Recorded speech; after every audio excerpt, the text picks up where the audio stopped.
बड़ी सुंदर सी कथा है। गोपांगनाओं के अद्भुत चरित्र हैं, ग्वाल बालों के।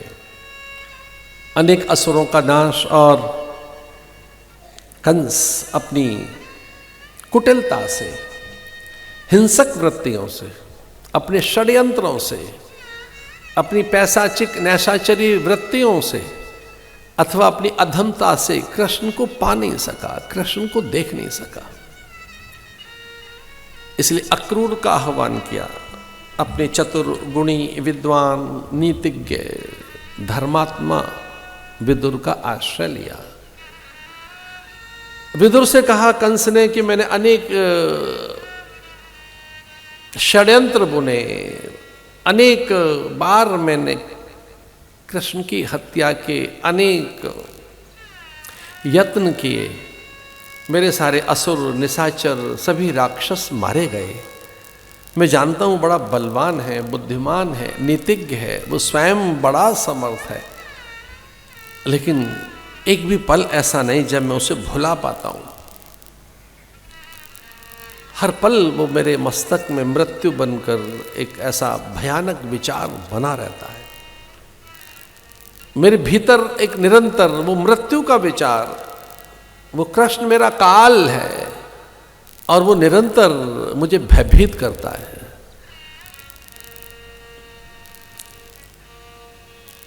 मैं वर्षों से सो नहीं पाया। हर पल मुझे कंस काल के रूप में, महाकाल के रूप में, मृत्यु के रूप में दिखाई देता है।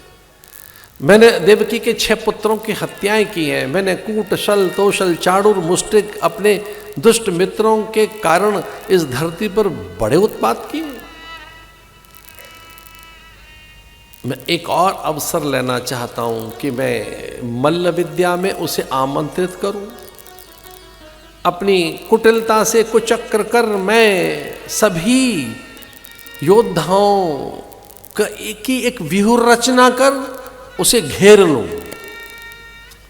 मैं बलशाली हूं और सब मेरे जो दुष्ट मित्र हैं उसे जब घेर लेंगे तब उसका हम वध कर देंगे। एक व्यूह रचना करते हैं, उसे अकेले बुलाते हैं, घेर लेते हैं उसे मथुरा में। अब वहां उसे ढूंढने नहीं जाएंगे, मथुरा में बुलाते हैं। कृष्ण और बलदेव को यहां आमंत्रित करते हैं, उनको चुनौती देते हैं। वो बलशाली हैं और हम आह्वान करते हैं, उन्हें चेतावनी देते हैं कि अगर बलवान हो, शक्तिवान हो, जरा भी आप में कोई बल है तो आओ हमारे अखाड़े में, यहां युद्ध करो, मल्ल युद्ध के लिए हमारे पास आओ।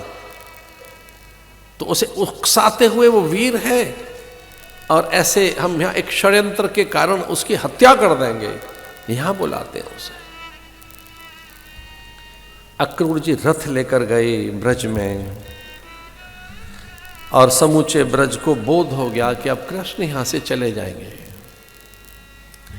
और तब कृष्ण को ब्रज में 11 साल 11 महीने 11 दिन हो चुके थे जब वो ब्रज छोड़ रहे थे। 11 साल 11 महीने 11 दिन। अब वो उनका दिन था मथुरा की ओर जाने का।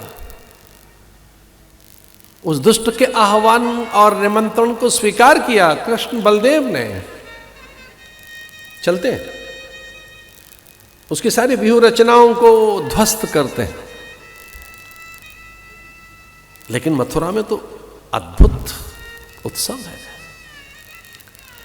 मथुरा के जितने रथी, अतिरथी, महारथी, वहां के उच्च पदस्थ सचिव और मंत्री, उनकी कन्याएं, युवतियां, तरुणियां, किशोरी, वृद्धाएं, बूढ़े, वहां के सभी वहां के सब नर नारी उत्सुक हैं कि आज भगवान का आगमन होगा मथुरा में। अपने घर सजाते हैं, अंतर के आंगन द्वार, देहरी नहीं, अंतर में अपने आंगन में मंगल कलश भर लिया, द्वार पर नहीं। द्वार पर वंदन द्वार, तोरण द्वार नहीं लगाते हैं, द्वार पर स्वास्तिक चिन्ह नहीं बना रहे कंस के भय के कारण। कई बार शासक का भय इतना होता है, उसके भय के कारण कुछ लोग विरोध नहीं कर पाते। चूंकि उसके जो दुष्ट मित्र थे उनके कोप का अथवा उनके प्रकोप का भाजन बनने पर अत्यंत दुख मिलता था।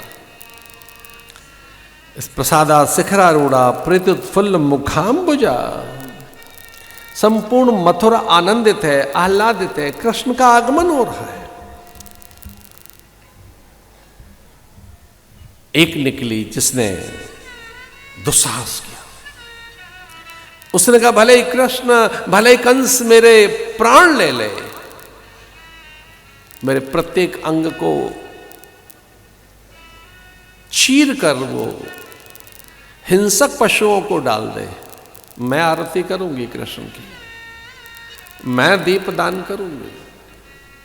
ऐसा हो नहीं सकता कि भगवान मथुरा में आए और कोई उनका सम्मान न करे, उनके लिए मंगल गीत न कोई गाए, उनको कोई अर्घ न दे, उन्हें पुष्प न दे, उन्हें कोई वस्त्र न दे, कोई उन्हें उपहार न दे, कोई उनकी प्रशंसा न करे। ये देख लेना जैसे ही कंस का वध होगा सब उनके अनुचर और अनुयायी बन जाएंगे। इससे पहले कि कंस के वध होने के बाद तो आप उनके अनुचर बनेंगे, अनुयायी। आओ साहसपूर्वक बाहर निकलो।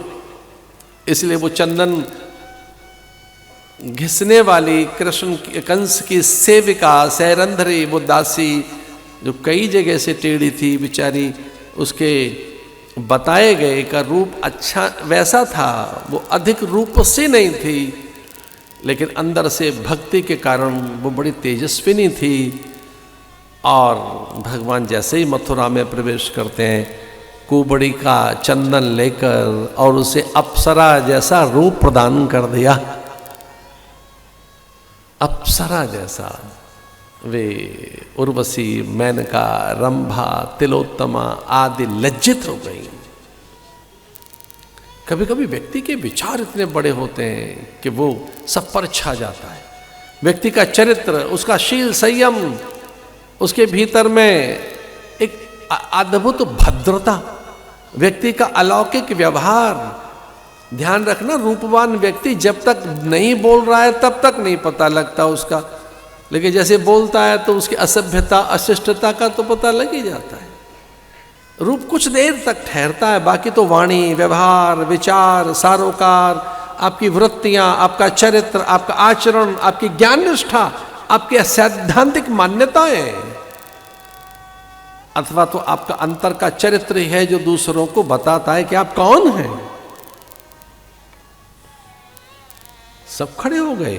फिर कृषक, माली, ललनाएं, वो सब तरुणियां, किशोरियां गीत गाने लगीं। और कंस के जितने मित्र थे वो कूट, शल, तोशल, चाणूर, मुष्टिक सब धराशायी हो गए।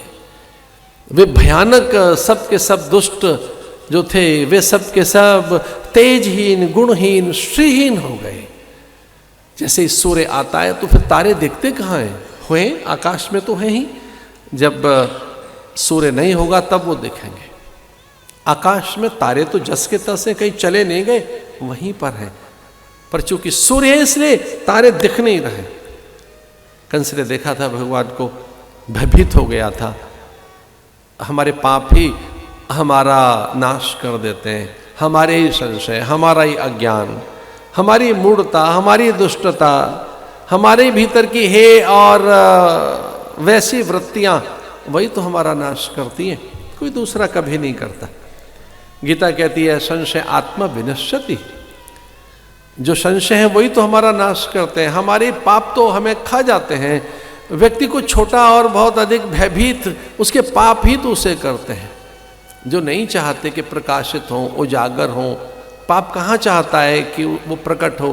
पाप तो छुप के रहना चाहता है। व्यक्ति छुपा कर रखता है अपने पाप, उसे बताना नहीं चाहता, किसी को दिखाना नहीं चाहता, क्योंकि पाप के बाद में मान हानि होगी, कीर्ति खंडित होती है, व्यक्ति की आभा चली जाती है।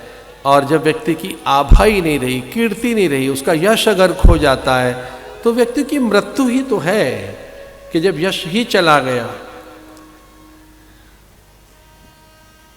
वे सारे के सारे तेजहीन हो गए और कंस भी, पटकनियां खाने लगा। भगवान ने केश पकड़कर मुष्टिक प्रहार कर उसके वक्षस्थल पर एक पद प्रहार किया था और कंस रक्त वमन कर धरा पर उसके प्राण पखेर उड़ गए।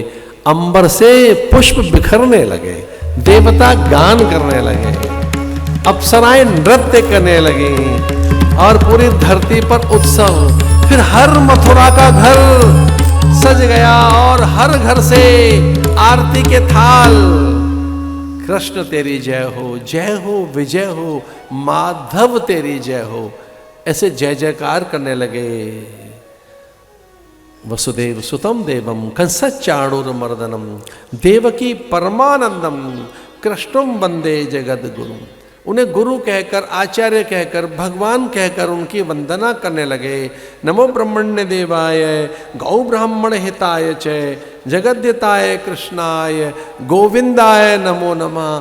हे गोविंद, हे गोपाल, हे माधव, आप आते हैं गौ ब्राह्मण संतों की रक्षा के लिए, वेद की रक्षा के लिए, भद्र और भक्तों की रक्षा के लिए।